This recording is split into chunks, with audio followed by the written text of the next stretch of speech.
आपने चित्रगुप्त वाला और यमराज की कंफ्यूजन वाला किस्सा तो लगातार सुना ही होगा, जहां गलती से यमराज किसी ऐसे व्यक्ति की आत्मा निकाल कर ले आता है जिसका समय अभी पूरा नहीं हुआ है, और उसके बाद क्या है, उसे कुछ शक्तियां देकर वापस धरती पर भेज दिया जाता है। ये अक्सर होता है। तो भैया कहने का मतलब यह है, जब रिकॉर्ड मेंटेन करने में यमराज और चित्रगुप्त यानी कि ऊपर वाले के यहाँ देर और अंधेर हो सकती है, तो भैया ये तो मैन मेड सिस्टम होता है बैंकों का।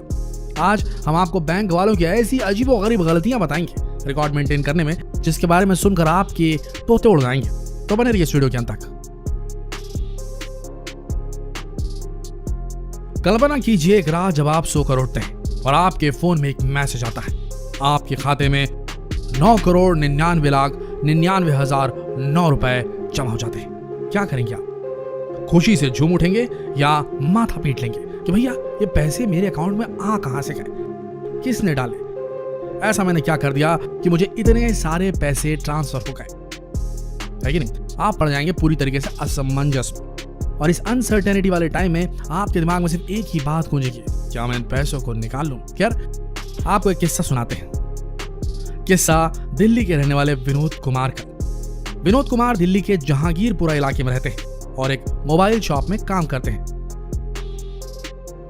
विनोद ने अपना सेविंग अकाउंट जहांगीरपुर के SBI ब्रांच में खुलवा रखा है।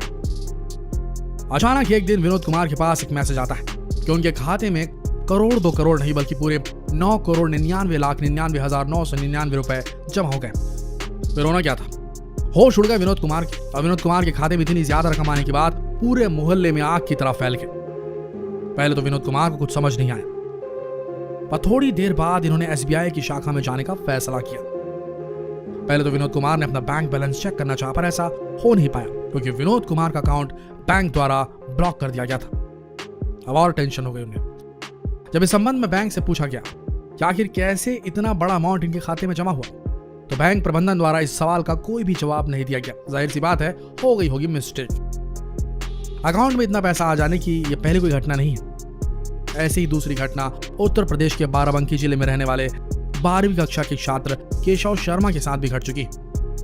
यहाँ की स्टेट बैंक की एक शाखा में केशव का एक सेविंग अकाउंट है, और अचानक एक दिन केशव के अकाउंट में 5,55,55,555 रुपए जमा हो गए। यहाँ भी जब केशव अपने अकाउंट की जानकारी लेने SBI के ब्रांच पहुंचे तो उनका अकाउंट ब्लॉक बताया गया। इतने पैसे जमा होने का मैसेज जब केशव के पिता ने देखा तो उनके भी तोते उड़ गए। दरअसल केशव ने बैंक में अपने पिता का मोबाइल नंबर रजिस्टर करवाया था। बाद में दोबारा जब केशव के पिता ने अकाउंट चेक किया तब खाते से सारी रकम गायब हो चुकी थी। दोस्तों, यहाँ ये बात तो कहनी पड़ेगी कि आखिर रातों रात करोड़पति तो बन ही गए थे। हाँ, ये बात अलग है कि अब ये अपनी वास्तविक हालत में आ गए। अब अगर आपके खाते में भी यदि कुछ ऐसा हो जाए तो हो जाइए सावधान।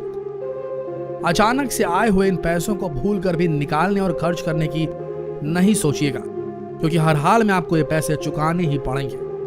यदि आप ऐसा नहीं करते तो जुर्माने के साथ साथ आपको जेल तक जाना पड़ सकता है।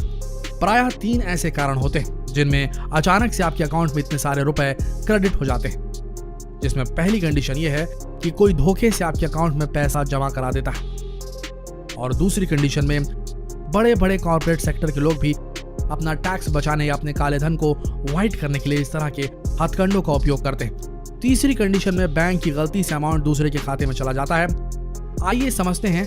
पहली कंडीशन में जब पैसा धोखे से आपके अकाउंट में चला जाता है तो अक्सर इस तरह की गलती अकाउंट नंबर में गड़बड़ी होने के कारण होती है। ऐसी स्थिति में आप तत्काल बैंक जाएं और बैंक को जानकारी दें कि इतना अमाउंट मेरे खाते में अचानक आ गया है। इसके बाद बैंक द्वारा बकायदा इस संबंध में जांच पड़ताल की जाएगी, और जिस व्यक्ति ने बैंक की जमा पर्ची का फॉर्म भरा है उसको सूचित किया जाएगा कि आपके अकाउंट नंबर गलत लिखे जाने के कारण अमाउंट दूसरे व्यक्ति को ट्रांसफर हो गया है।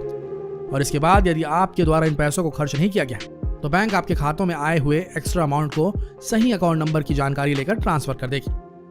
और अगर गलती से आपने इस अमाउंट को खर्च कर दिया तो इसके बाद बैंक आपको संबंधित राशि जमा करने का समय देगा। समय सीमा के भीतर यदि आपने पैसे बैंक के पास जमा नहीं किए तो फिर बैंक द्वारा आपके ऊपर जुर्माना लगाया जा सकता है। जुर्माने के बावजूद भी अमाउंट जमा नहीं करने पर जेल यात्रा भी बैंक द्वारा करवाई जा सकती है। आइए जानते हैं दूसरी कंडीशन, जिसका यूज कुछ बिजनेसमैन अपने काले धन को व्हाइट करने के लिए भी करते हैं। दोस्तों ये बात तो आप अच्छी तरीके से जानते हैं कि हैवी अमाउंट को एक साथ एक ही अकाउंट में ट्रांसफर नहीं किया जा सकता, तो क्या ऐसा करने से आप सीधा इनकम टैक्स की नजरों में आ जाएंगे। तो टैक्स बचाने के चक्कर में बड़े बड़े उद्योगपति अपने हैवी अमाउंट की रकम को टुकड़ों टुकड़ों में दूसरे अकाउंट में ट्रांसफर करते हैं तथा बाद में बैंक से शिकायत कर इस अमाउंट की रिकवरी करवाते हैं। तो क्या ऐसा करने से वे टैक्स के दायरे से भी बच जाते हैं। अब बात करते हैं तीसरे कंडीशन की, जब बैंक की गलती से अमाउंट दूसरे के खातों में चला जाए।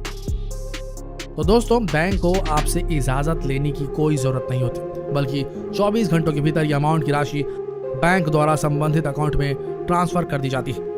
बताए गए 2 कंडीशंस में बैंक द्वारा आपसे बाकायदा परमिशन मांगी जाती है, लेकिन अपने द्वारा की गई गलती के लिए वो कोई परमिशन नहीं मांगते।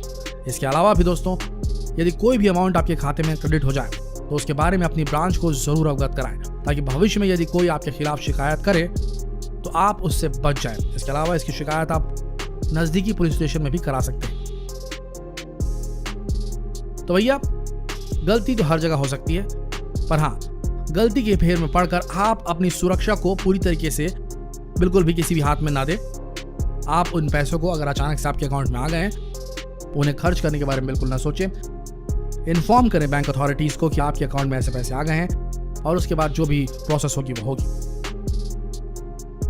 खैर, जो भी हो, लेकिन एक बात आपने जरा देखी कि धीरे धीरे देश के बैंक दर बैंक बंद होते जा रहे हैं। एक बहुत बड़ा बैंक था, देना बैंक, वो बंद हो चुका है देश भर। ऐसे बहुत से बैंक हैं जो धीरे धीरे बंद होते जा रहे हैं। तो आपको क्या लगता है, हमारे देश में बैंकों की क्या स्थिति होने वाली है इस मंदी के दौर में, जब मंदी चल रही है, मार्केट में पैसा नहीं है? ऐसे में आपको क्या लगता है, क्या देश भर के जितने भी बैंक हैं वो धीरे धीरे बंद होने लगेंगे और आखिरी में चंद मुट्ठी भर उंगलियों में गिने जा सकने वाले बैंक बचे रहेंगे? बैंकिंग सेक्टर का आगे जाकर क्या होगा, आपको क्या लगता है? डिमोनेटाइजेशन ने जो बैंकिंग सेक्टर पे जो लोड डाला था,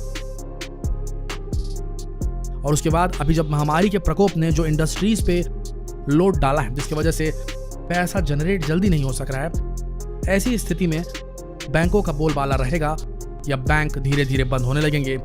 धीरे धीरे भारत में चंद बैंक ही बचेंगे और आखिर में वो ही पूरे का पूरा स्वामित्व प्राप्त कर देंगे बैंकिंग इंडस्ट्री का। आपको क्या लगता है, क्या ऐसा संभव है, ऐसा होने वाला है, या क्या लगता है आपको, किस ओर जा रहे हैं देश के बैंक? कमेंट सेक्शन में जरूर बताएं। और इस विषय पर अगर आप एक डिटेल वीडियो देखना चाहते हैं तो हमें कमेंट सेक्शन में जरूर लिखें। मिलते हैं अगले वीडियो में, तब तक के लिए इस वीडियो के अंत तक बनाने के लिए आप सबका दिल से धन्यवाद।